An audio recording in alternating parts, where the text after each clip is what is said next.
My son's fiancée handed me an invoice for $50,000 and told me I had 2 weeks to pay it, or I wouldn't be invited to their wedding. I'm glad you're here with me. Please like this video and listen to my story till the end, and let me know which city you're listening from. That way I can see how far my story has traveled. I read that invoice twice, once in disbelief, once in cold, clear rage. Then I opened my laptop and started making phone calls. By the time that wedding rolled around, she'd discovered that charging someone for basic parenting doesn't hold up in court, but extortion does. Let me back up and tell you how a perfectly nice engagement dinner turned into a shakedown. I'm 70 years old. I was a social worker for 39 years, mostly with foster children and families in crisis. I know manipulation when I see it. I know how people justify taking what isn't theirs by convincing themselves they're owed something.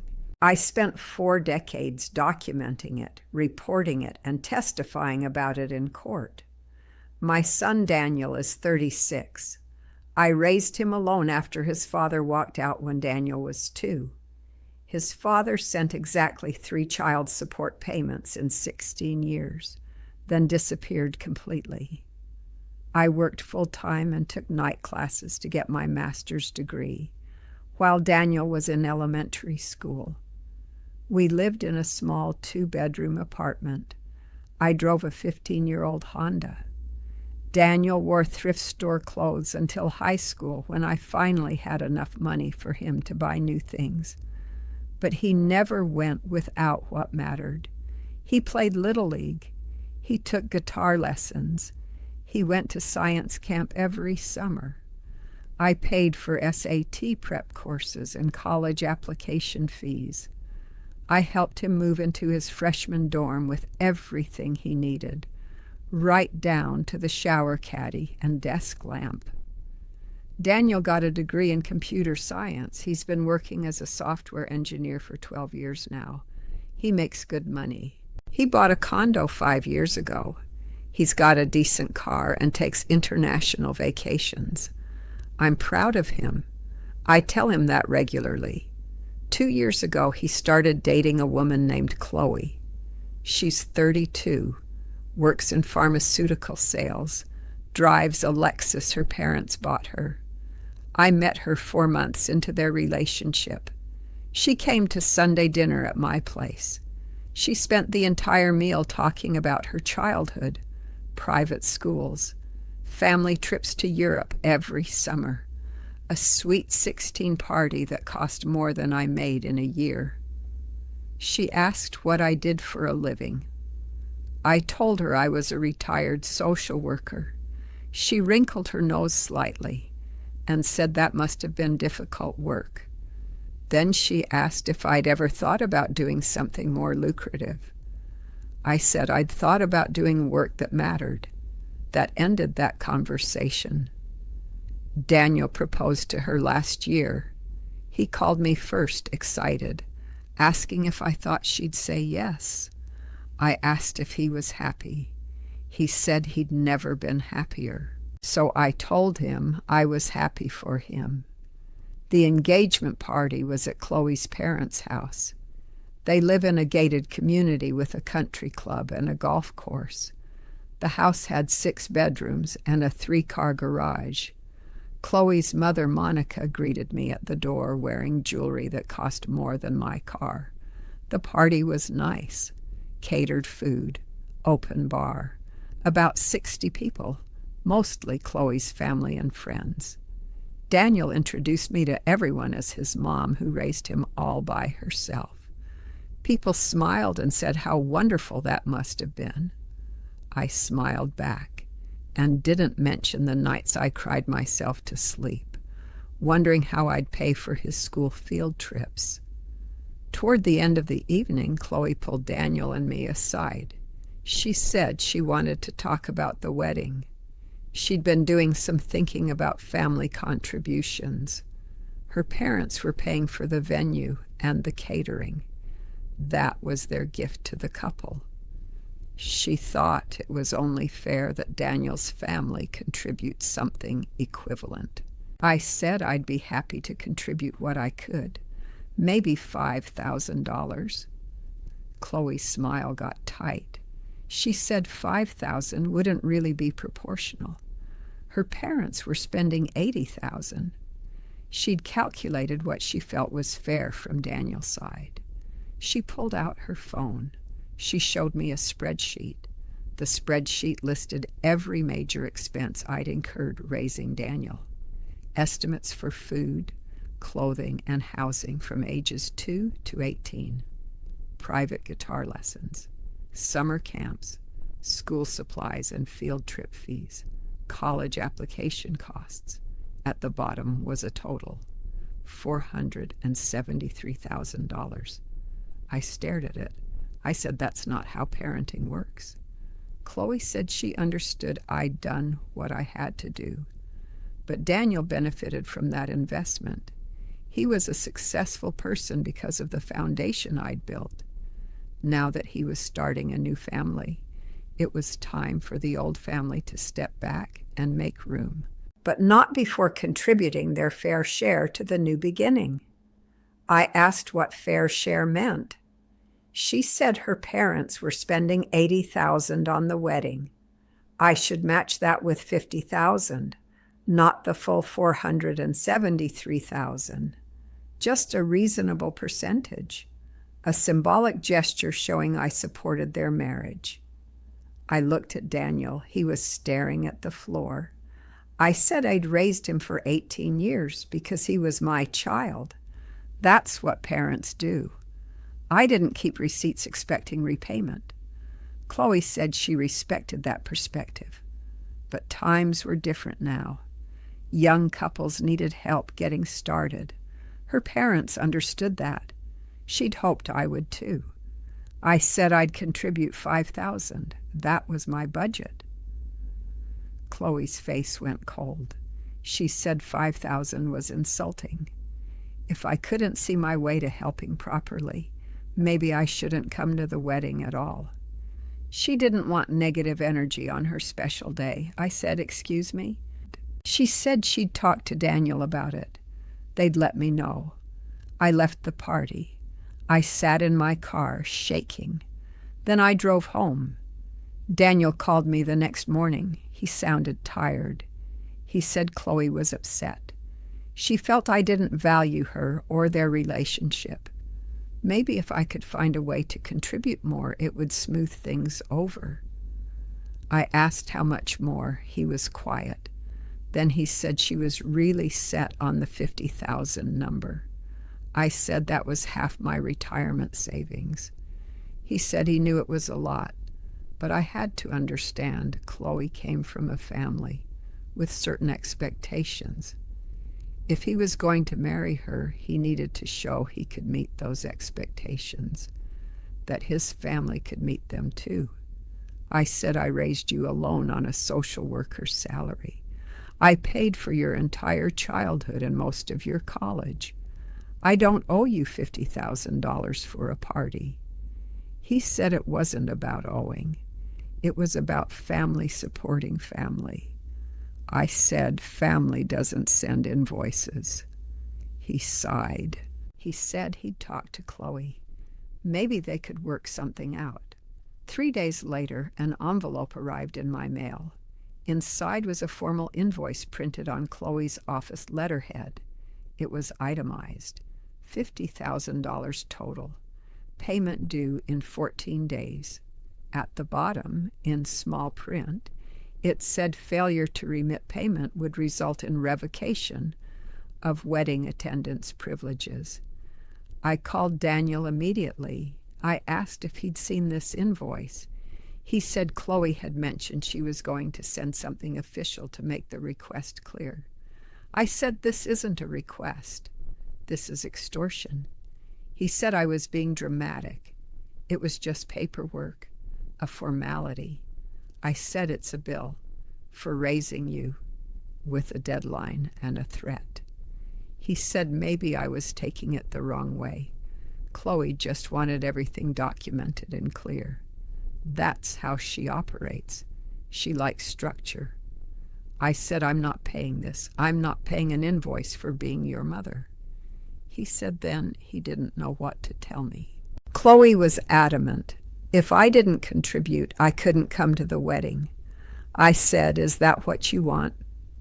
He didn't answer right away. Then he said he wanted to marry Chloe, and he needed me to help make that possible. I hung up. I sat at my kitchen table for a long time. Then I called my friend Patricia. She'd been a family law attorney before she retired. I told her everything. I sent her a photo of the invoice. Patricia was quiet for a moment. Then she said, "This is one of the most brazen things I've seen." She said I had options. I could ignore it. I could confront them. Or I could turn it over to the police.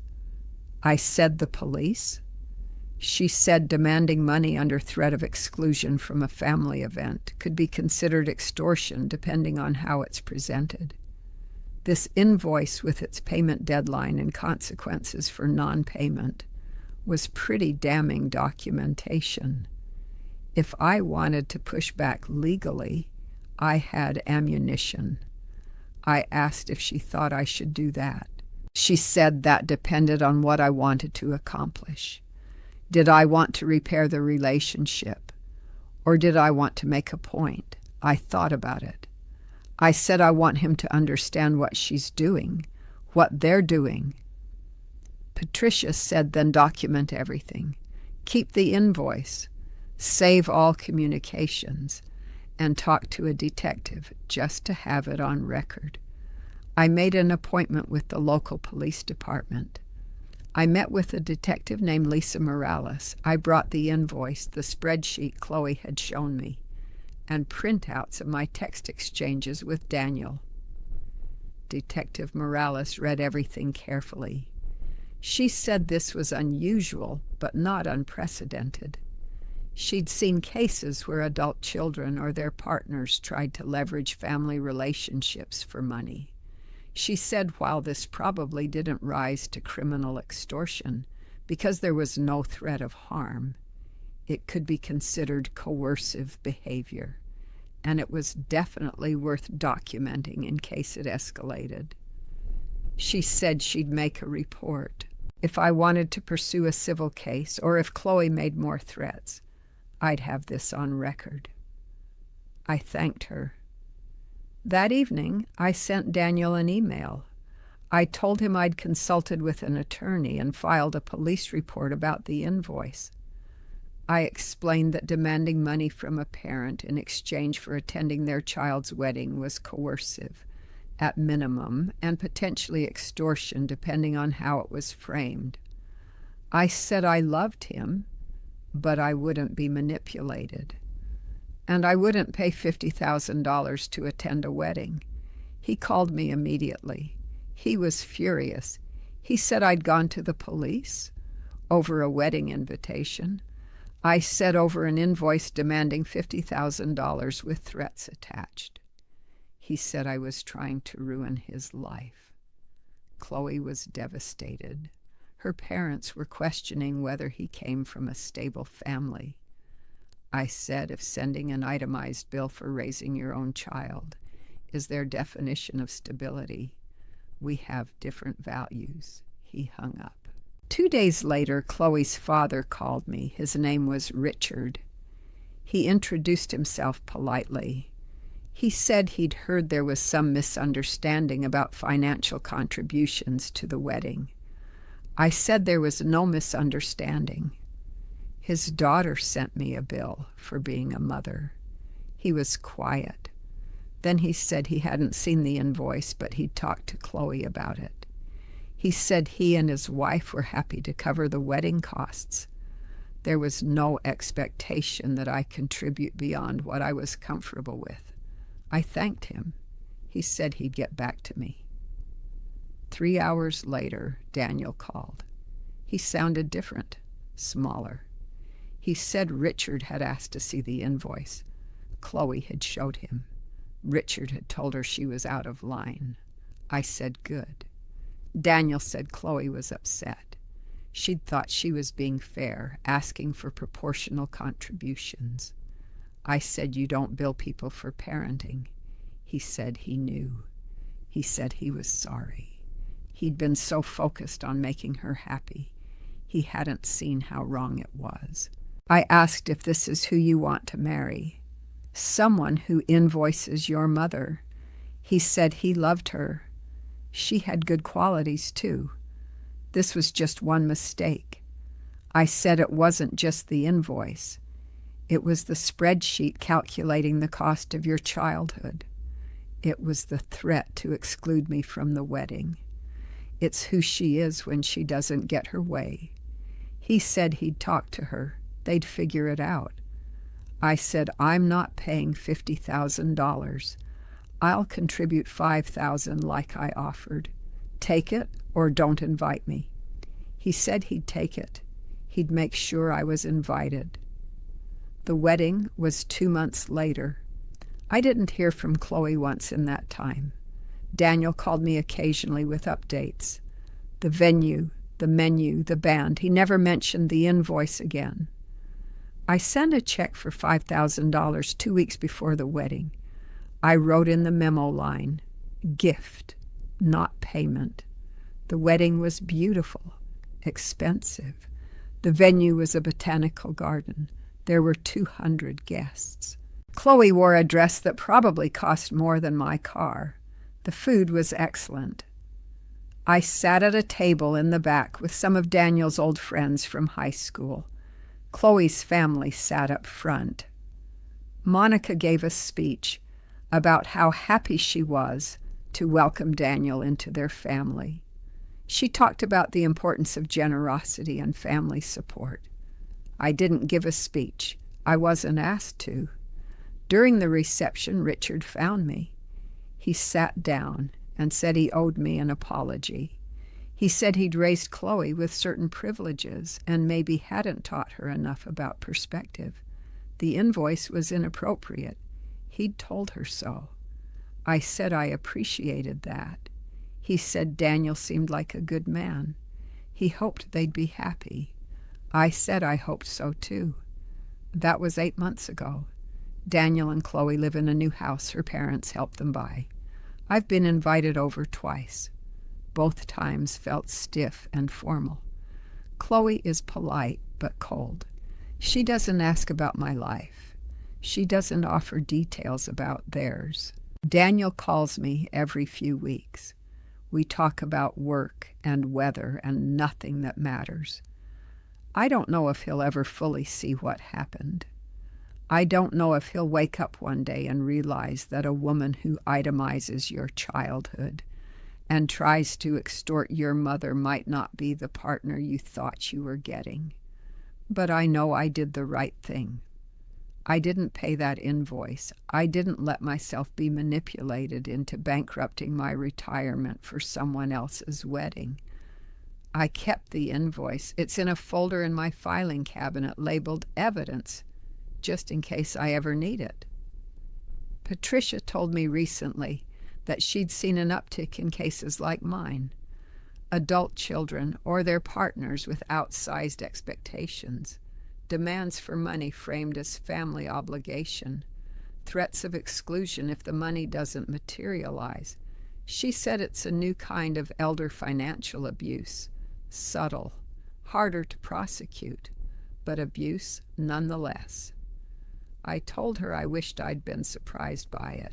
But after 39 years as a social worker, very little surprises me anymore. People will always find ways to justify taking what isn't theirs. They'll dress it up as fairness or family or tradition. They'll make spreadsheets and send invoices and act like you're the unreasonable one for refusing to comply. But an invoice is still an invoice, and charging someone for love is still extortion, no matter how nice the letterhead is. What would you do in my situation? Thank you for listening to my story.